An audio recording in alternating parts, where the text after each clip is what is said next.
हरियाणा में अब बच्चों की और बुजुर्गों की लिमिट खत्म कर दी गई है। एज लिमिट की बात हम कर रहे हैं।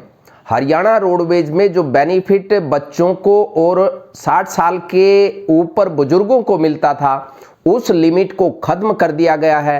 अगर आप हरियाणा रोडवेज में सफ़र करेंगे और आप 60 साल से ज़्यादा के हैं तो आपको पूरा किराया देना होगा। इसके साथ साथ जो बच्चों को बेनिफिट मिलता था, जो आधा टिकट उनका लगता था, वो बेनिफिट भी अब नहीं मिलेगा। बच्चों को जो बेनिफिट मिलता था वो बेनिफिट भी अब खत्म कर दिया गया है।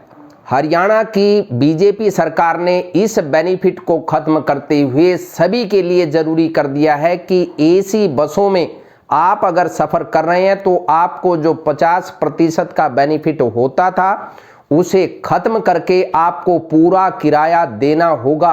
ये है बुजुर्गों के प्रति बीजेपी की सम्मान भावना, बच्चों के प्रति सम्मान भावना। चुनाव का दौर चल रहा है और चुनाव के दौर में भी इतना साहस कहां से आ रहा है कि बुजुर्गों और बच्चों को मिलने वाले बेनिफिट को खत्म कर दिया गया और दूसरी तरफ पूरे हरियाणा रोडवेज का बंटाधार किया जा चुका है। इनके पहले जो मुख्यमंत्री थे, पूर्व मुख्यमंत्री मनोहर लाल खट्टर, उन्होंने ही हरियाणा रोडवेज का बंटाधार कर दिया था। अब रही कसर वो मौजूदा मुख्यमंत्री पूरा करने लग रहे हैं।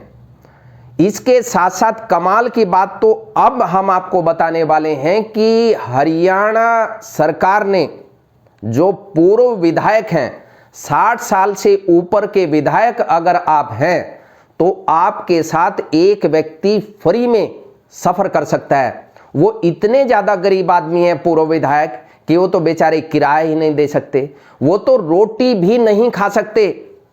अच्छा तो ये होता कि पूर्व विधायकों और उनके पूरे परिवार के साथ साथ 2-4 लोगों के रोटी का इंतजाम भी कर दिया जाता, उनके साथ साथ 2-4 लोगों की सैलरी का बंदोबस्त भी कर दिया जाता, इसके साथ साथ उनको हवाई जहाज का टिकट भी देने का काम किया जाता, क्योंकि बेचारे गरीब बहुत ज़्यादा हैं। पूर्व विधायक एक और मल्टीपल पेंशन लेते हैं। एक बार विधायक हुआ एक पेंशन, अगर वो 5 बार विधायक हुआ तो वो 5 पेंशन उठा रहा है।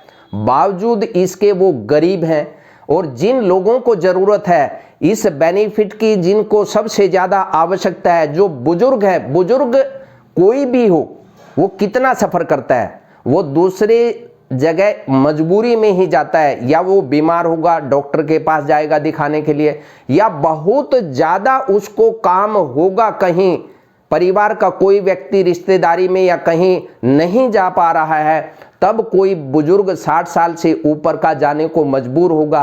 कोई सैर सपाटा करने के लिए कोई बुजुर्ग नहीं जाता कि यहाँ से मैं दिल्ली चला जाऊँ, या यहाँ से चंडीगढ़ चला जाऊँ, या यहाँ से फरीदाबाद चला जाऊँ, या यहाँ से कहीं और अन्य स्थान पर चला जाऊँ। ये है इनकी नीति।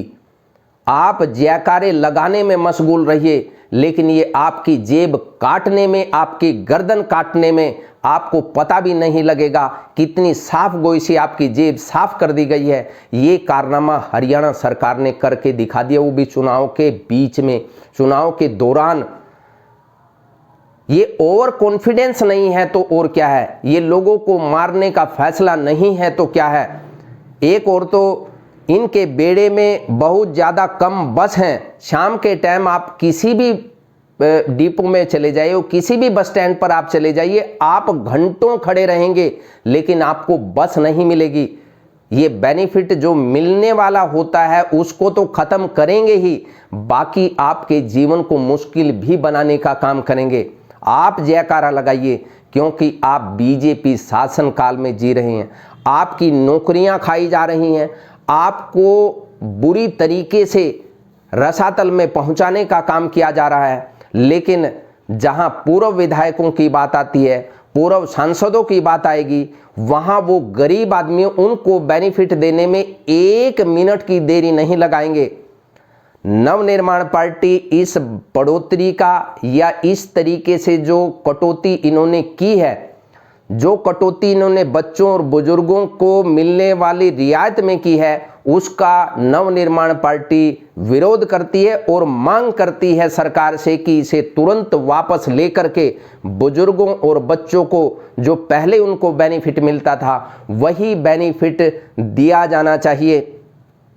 हम आपकी मंगलमय यात्रा की कामना करते हैं और आप संजीदगी से विचार करेंगे कि आपको किसको वोट देना है, कौन इस प्रदेश को आगे ले जा सकता है। ये फैसला हम आपके ऊपर छोड़ते हैं। नमस्कार।